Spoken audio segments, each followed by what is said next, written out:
What's up everyone and welcome back to the MMA Zone. Today, let's get started with Paddy Pimblett goes off on King Green. Later this month on the UFC 304 Edwards vs. Muhammad 2 card, Paddy Pimblett and Bobby Green, who has legally changed his name to King Green, will collide in a highly anticipated lightweight matchup. Ahead of the fight, Pimblett took aim at Green in a recent video for his YouTube channel, calling out the MMA vet for a 2022 incident in which Green was filming the baddie while the two were sitting cage side. Bobby makes me laugh the way he keeps saying Paddy mentioned me first. Had someone reminded me about this yesterday. Remember when I was in San Diego with my wife and he was sitting 2 rows behind me, videoing on Instagram Live the back of my head, talking about me. Didn't have the balls to come over and say nothing to me face. So we was talking about who first, lad. Definitely weren't me. While Green will be entering the bout with a new name, Pimblett hasn't missed a beat, dubbing himself the Kingslayer in a recent post on Instagram. This mushroom has actually changed his name to King, so yous can officially call me the Kingslayer on July 28th. As Pimblett looks to crack the top 15 at lightweight and Bobby Green looks to hold on to his spot at number 15, the stakes couldn't be higher for both men.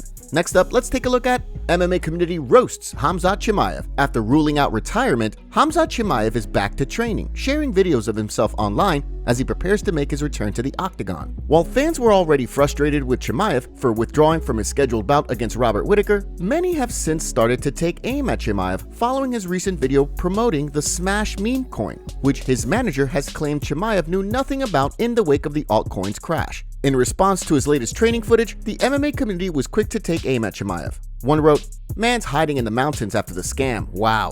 Another wrote, "Has more of these training videos than he does fights." Another took aim at Chimaev for his recent withdrawal, writing, "Better stay inside, he might catch a cold and miss another 6 to 8 months." One simply called out Chimaev, writing, "Pull out merchant." Another member of the MMA community took aim at Chimaev's recent crypto controversy, writing, "He's training for his next crypto scam." One questioned Chimaev's training, writing, "Training is the Chechenian word for making a video for social media that is not real." Khamzat reveals he had no involvement with the scam coin Smash as he receives backlash from the MMA community for scamming his fans. He posted on Twitter with an update from one of the developers of the coin. Hi guys, I was a part of the team working on the Smash token that we did as a fan community token to pay homage to Khamzat Chimaev. We just want to make it clear that we were never in direct contact with Khamzat, and Khamzat had no direct involvement with the token whatsoever. We were merely in contact with his manager, who we sent the videos to of the Smash token, and we asked him to share them because it's a fan token and it would be fun for the community and for his fans. And that's why his manager agreed and nothing else. Regarding the supply, yes, we sniped 80% of the supply, and we still own almost 80% of the supply. We did not sell, we were not the cause of the major downfall that happened in the token. Everything is public, you can track all the wallets, there is no scam that has been happening. It's simply people that bought early that sold very late and took profits, and not us. And neither is it Khamzat's team nor us who caused that. And yeah, that's it. I work with marketing in the team, so I know who was involved and who wasn't. I can clarify that Khamzat was not involved. Thank you.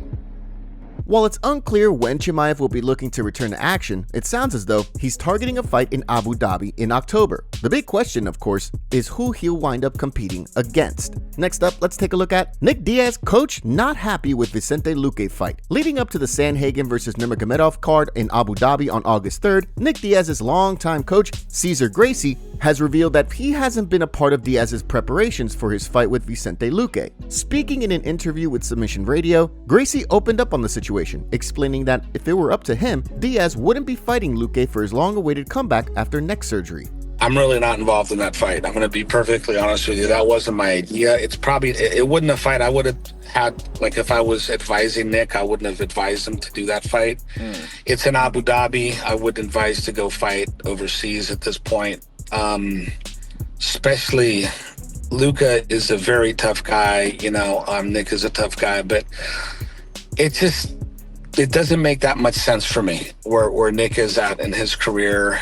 In addition, Gracie also revealed that while he hasn't been a part of Diaz's training camp, he has been in communication with Diaz on a daily basis. Despite the fight being less than a month away, Diaz reportedly has not been training with other fighters. As to what this means for the fan favorite when he steps into the octagon against Vicente Luque, only time will tell. Next, let's take a look at Tai Tuivasa roasts online haters. After climbing the UFC's heavyweight rankings, Tai Tuivasa has since fallen to number 10 on the heavyweight ladder amid a 4-fight skid that most recently saw him finished by Marcin Tybura in March. Ahead of his upcoming UFC 305 fight with Jairzinho Rozenstruik, Tuivasa has called out many of his online critics for giving him unsolicited advice on social media without possessing any sort of credibility. In response to a fan who suggested that he tones down his recklessness inside the octagon, Tuivasa screenshot the comment along with a clip of the critic in question shadowboxing, reposting it along with his thoughts, writing, "This is 90% of the cants in my comments and DMs telling me how to fight.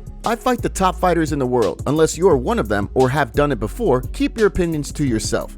With 4 straight losses for Tuivasa and Jairzinho Rozenstruik looking to move up in the rankings after a March victory over Shamil Gaziev, Bam Bam is in a must-win position heading into UFC 305 if he wants to remain in the top 10 at heavyweight. Next up, let's take a look at Kamaru Usman disrespects Nate Diaz fighting skills. Over the weekend, Nate Diaz returned to the win column with a narrow victory over Jorge Masvidal, marking his first victory since parting ways with the UFC in the wake of his UFC 279 win over Tony Ferguson. Despite the attention that the bout generated among fans and Diaz's win, Kamaru Usman believes that Diaz's days as a world-class fighter have come and gone. During a recent episode of his Pound for Pound podcast with Henry Cejudo, Usman spoke about Diaz, discrediting the Stockton superstar. He was. And don't get me wrong. Shout out to Nate Diaz. Nate Diaz is still, he can still, fight.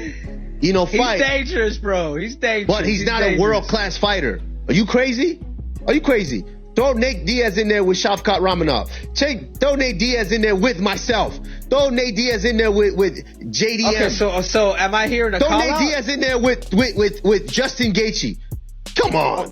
On the heels of his majority decision win, Diaz has his sights on either a rematch with Jake Paul or a rematch with Leon Edwards, given how the final round of their UFC 263 bout played out. In the case of Jake Paul, the influencer-turned-boxer ripped Diaz following his win over the weekend, calling him out for declining his offer to compete in the PFL. In the case of Leon Edwards, given that Rocky is currently sitting atop the UFC's welterweight division, a rematch between the two seems incredibly unlikely. Now, let's shift gears and take a look at Darren Till breaks silence on Altercation. Darren Till's post-UFC run has certainly been interesting to say the least. After reportedly requesting his release from the promotion back in 2023, Till wound up sitting out an entire year prior to his recent boxing match with Muhammad Muti. This past weekend, when Till returned to action, his bout with Muti was called off in the second round. During an exchange, the former UFC title challenger hit his opponent in the back of the head, forcing the referee to momentarily halt the action. After Muti decided that he didn't want to continue, the fight was called off,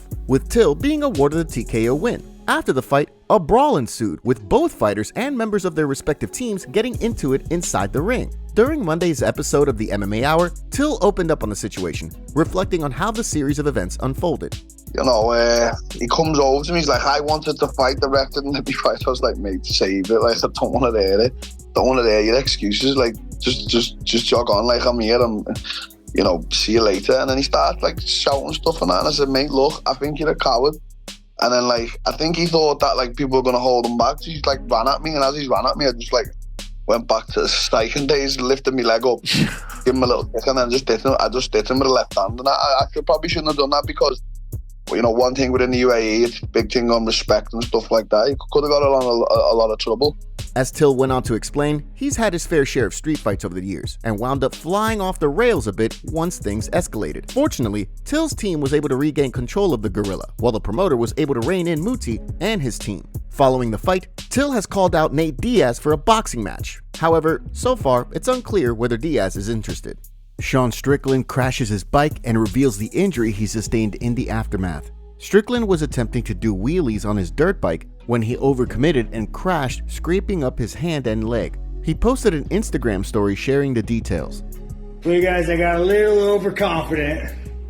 I was right at the balance point. I was doing it. I was keeping it up. I kept doing it and then went a little bit too far back. Well, you guys, I just got to fix my bars. Easy fix.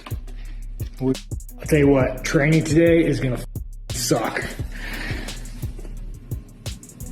But I'm an idiot. I flipped my bike.